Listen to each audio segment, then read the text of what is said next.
अनुदान देते हैं। तो इस तरह के सिस्टम है। तो आपका सवाल ही मुझे समझ में नहीं आया, आप क्या पूछना चाहते हैं? मैडम मैं ये पूछना चाहता हूँ जैसे कि अभी सेल्फ स्कूल हैं बहुत सारे हमारे जो 10वीं के बाद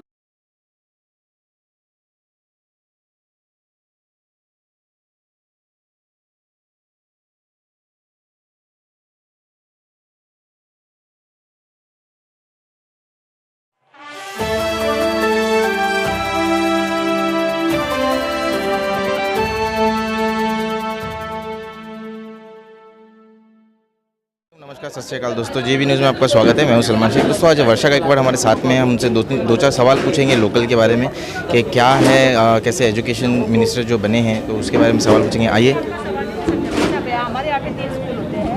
एक होता है गवर्नमेंट स्कूल, दूसरा होता है अनुदानित और तीसरा होता है सेल्फ एक्टिव। तो स्कूल्स का जो स्कूल है वो खुद अपना खर्चा करते हैं। पहले से लेकर 12वीं तक उनका खर्चा वही लोग करते हैं। बाकी जो गवर्नमेंट के स्कूल रहते हैं उसका खर्चा जो है गवर्नमेंट करता है। अनुदानित को हम लोग अनुदान देते हैं। तो इस तरह के सिस्टम है। तो आपका सवाल ही मुझे समझ में नहीं आया, आप क्या पूछना चाहते हैं? मैडम मैं ये पूछना चाहता हूँ जैसे कि अभी सेल्फ स्कूल हैं बहुत सारे हमारे जो 10वीं के बाद जो आगे पढ़ने वाले बच्चे हैं कोर्ट ने स्टे लगा दिया है, तो उसके ऊपर आगे फ्यूचर में आपने क्या नहीं, कौन सा स्टे की बात कर रहे हैं? मुझे तो कोई स्टे मालूम नहीं कि कौन सा स्टे बच्चों को पढ़ने के लिए लोग के कोई भी इंस्टीट्यूट किसी भी को रोकने का काम तो होता ही नहीं है। कहाँ से रोकने का काम हुआ है?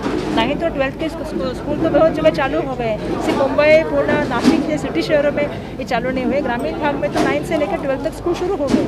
अच्छा मैडम एक लोकल सवाल रहेगा मेरा यहाँ पे। जैसे चिताकेम के रहवासी है, यहाँ पे बहुत सारे मजदूर लोग हैं, बहुत सारे गरीब, जैसे आपने कहा कि बहुत सारे नीचे तबके के लोग हैं जिनको बहुत सारी तकलीफ हो रही है, लेकिन वो अपने बच्चों को जो है प्राइवेट स्कूल में पढ़ाकर जो है आगे बढ़ाना चाहते हैं। तो वैसे लोगों की मतलब फ़ीस जो है वो फ़ीस माफ़ करने के लिए मतलब बहुत सारी गुहार लगा चुके हैं। तो कहाँ तक उनके मसले ये हल हो सकते हैं? नहीं, उस चीज़ के लिए तो हमने भी कहा है कि आज की परिस्थिति स्पेसिफिकली कोरोना के कार्यकाल में बहुत से लोग का बिजनेस ठप हो गया, बहुत से लोग की सैलरी कट हो गई और ऐसे समय में पेरेंट्स के पास पैसे की कहीं ना कहीं कमी है, ये सत्य ही है। इसीलिए हमने वो जीआर निकाला था जिसके ऊपर बहुत से लोग जो है वो कोर्ट में गए हैं।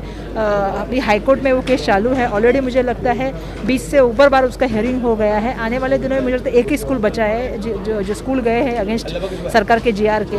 तो उनकी तरफ से मुझे लगता है हरीश साल्वे जो अलग अलग स्कूल की तरफ से अलग अलग एडवोकेट दिए हैं। तो लास्ट वकील जी का मतलब लास्ट स्कूल का कहना बाकी था। उनका हियरिंग के बाद मुझे लगता है सरकार के पक्ष में हम बात करेंगे और उसके बाद मुझे लगता है माननीय उच्च न्यायालय इसका जो है वो निकाल देगा। और मैं अपेक्षा करती हूँ कि आने वाले दिनों में हमें दिलासा मिलेगा, ऐसा मुझे लगता है। और हाल फिलहाल वो न्यायिक प्रक्रिया है, न्याय में अभी उसका चर्चा चालू है। लेकिन मैडम ऐसे बहुत से लोगों को मतलब जो है स्कूल के द्वारा प्रेशर किया गया कि आप फीस भरो नहीं तो आपके बच्चों को एग्ज़ाम नहीं दिया जाएगा ऑनलाइन पे, और आपको मतलब बहुत सारी उनको प्रेशर्स बनाया गया। उसके लिए तो मैंने ऑलरेडी कहा था कि अभी मैं जितने भी आप चैनल देखो, मैंने ऑलरेडी कहा है कि किसी बच्चे को ऑनलाइन एजुकेशन के नहीं होगा या किसी को बच्चे को बिठाया नहीं जाएगा स्कूल के एग्जामिनेशन के लिए, तो ऐसा तो कुछ नहीं होगा क्योंकि हर बच्चे का शिक्षा एक अधिकार है, राइट टू एजुकेशन उसका अधिकार है, तो उसको कहीं वंचित नहीं रखा जाएगा। लेकिन ये भी बात सच है कि अभी हाईकोर्ट में ये मैटर चालू है और हर हफ्ते में 2-2 बार उसकी हियरिंग चालू है। मुझे लगता है लास्ट फेज में आया है। आने वाले दिनों में माननीय उच्च न्यायालय शायद हमको दिलासा दे।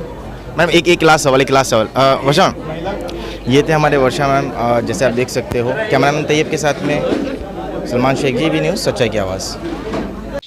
Please subscribe our channel GEB News. Like, comment and share. Thank you.